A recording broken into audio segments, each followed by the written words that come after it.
সামনেই রয়েছে 2026-এর বিধানসভা নির্বাচন। আর এই বিধানসভা নির্বাচন যে সমস্ত রাজনৈতিক দলের কাছে পাখির চোখ তা বলার অপেক্ষা রাখে না।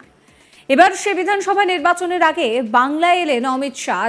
এক প্রকার বাংলায় এসে মমতা বন্দ্যোপাধ্যায়ের বাংলায় এসে অমিত শাহ রীতিমতন হুঙ্কার দিলেন।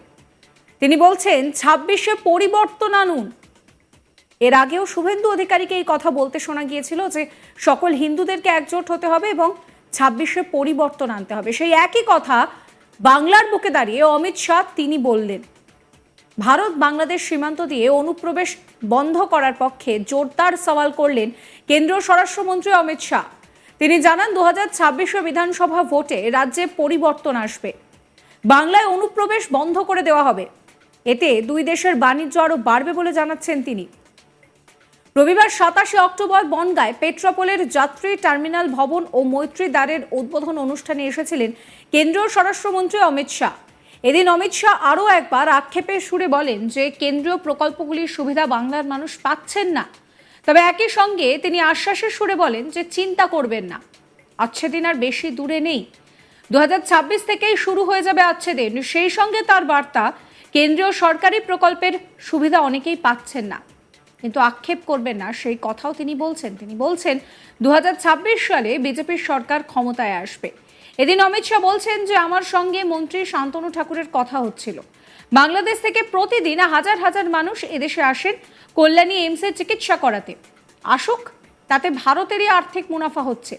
এরপর অমিত শাহের মুখে আসে অনুপ্রবেশ প্রসঙ্গ। তখনই তিনি বলেন যে যতক্ষণ পর্যন্ত আইনিভাবে মানুষ সীমান্ত দিয়ে এদেশে ঢুকছেন ততক্ষণ ঠিক আছে, কিন্তু অবৈধভাবে ঢুকলে অশান্তি শুরু হয়। কি বলছেন তিনি শোনাবো আপনাদের।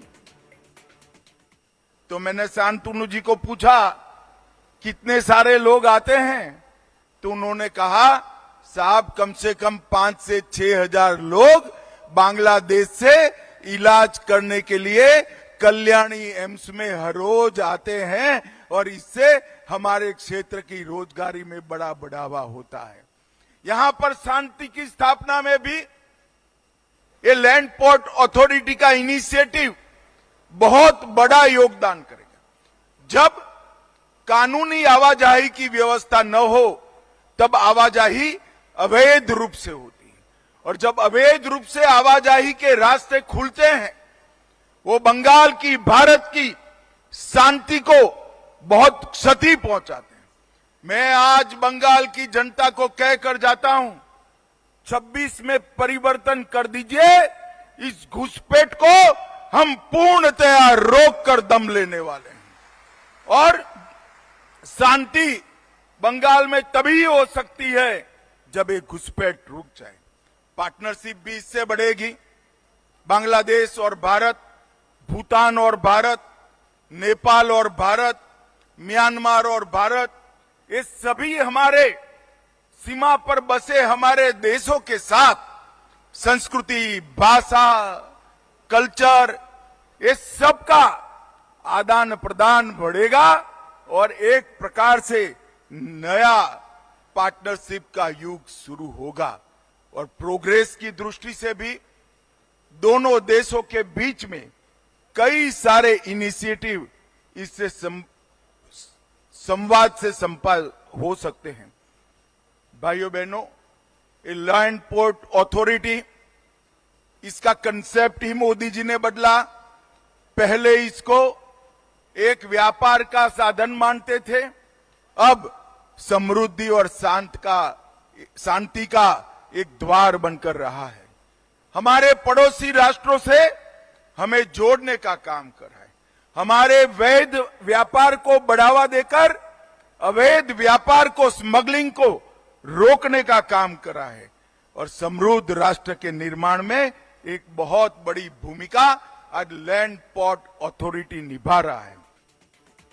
এদিন কেন্দ্রীয় স্বরাষ্ট্রমন্ত্রী রাজ্যের মুখ্যমন্ত্রী মমতা বন্দ্যোপাধ্যায়কে নিশানা করেন। তিনি বলেন যে মমতা বন্দ্যোপাধ্যায় ইন্ডিয়া জোটের সদস্য, আগে ইউপিএ সরকারের ছিলেন। আপনি মন্ত্রী থাকাকালীন ইউপিএ সরকার বাংলাকে কি দিয়েছিল উনি জবাব দেন না। আমি উত্তর নিয়ে এসেছি। ইউপিএ সরকার 10 বছরে বাংলাকে দিয়েছিল 2,09,000 কোটি টাকা। 2014 থেকে 2024 সাল পর্যন্ত নরেন্দ্র মোদী দিয়েছে 7,74,000 কোটি টাকা। কিন্তু মোদিজি যে টাকা পাঠান সেই টাকা দুর্নীতির শিকার হয়ে যায়। আমি আপনাদের বলতে চাই, আজ সেদিন আর বেশি দূরে নেই। 26-এর বিধানসভার গণনার পরই আজ সেদিন শুরু হয়ে যাবে। এদিন অমিত শাহ আরও বলছেন যে কেন্দ্রীয় সরকারের বিরুদ্ধে বিভিন্ন সময় বঞ্চনার অভিযোগ করেন মমতা বন্দ্যোপাধ্যায়। কি বলছেন তিনি শোনাবো আপনাদের। ये ममता दीदी इंडी अलायंस की सदस्य रही, मंत्री भी रही, आपके मंत्री भी वहां रहे। 10 साल में बंगाल के लिए आपने क्या दिया, वो जवाब नहीं देती है। मगर मैं जवाब लेकर आया हूं बंगाल वालों। यूपीए की सरकार में बंगाल में केवल और केवल 2,09,000 करोड़ रुपया दिया था। केवल 2,09,000। 10 साल में 2,09,000 करोड़ रुपया। और नरेंद्र मोदी सरकार ने 14 से 24 10 साल में 2,09,000 करोड़ के बनाम 7,74,000 करोड़ रुपया देने का काम नरेंद्र मोदी जी। मगर मोदी जी जो पैसा भेजते हैं ये करप्शन की बलि चढ़ जाता है।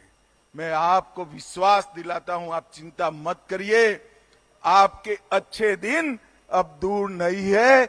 2026 विधानसभा की गणना के साथ ही यहां पर अच्छे दिन भी शुरू होने वाले हैं, ये आप मान कर चलिएगा।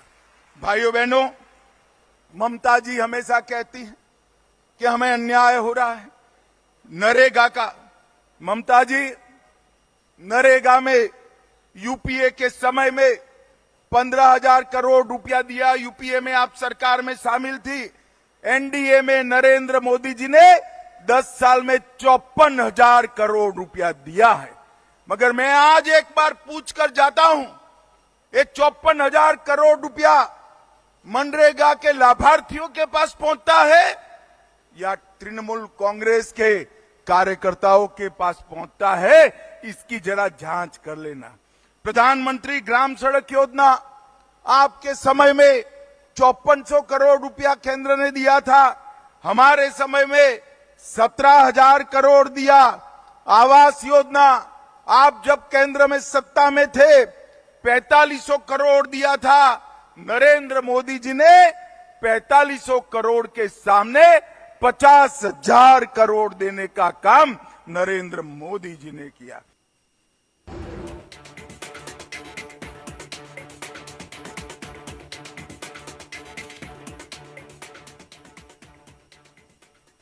সাবস্ক্রাইব করবেন আজ তাক বাংলার ইউটিউব চ্যানেলকে, ফলো করবেন হোয়াটসঅ্যাপ চ্যানেলও।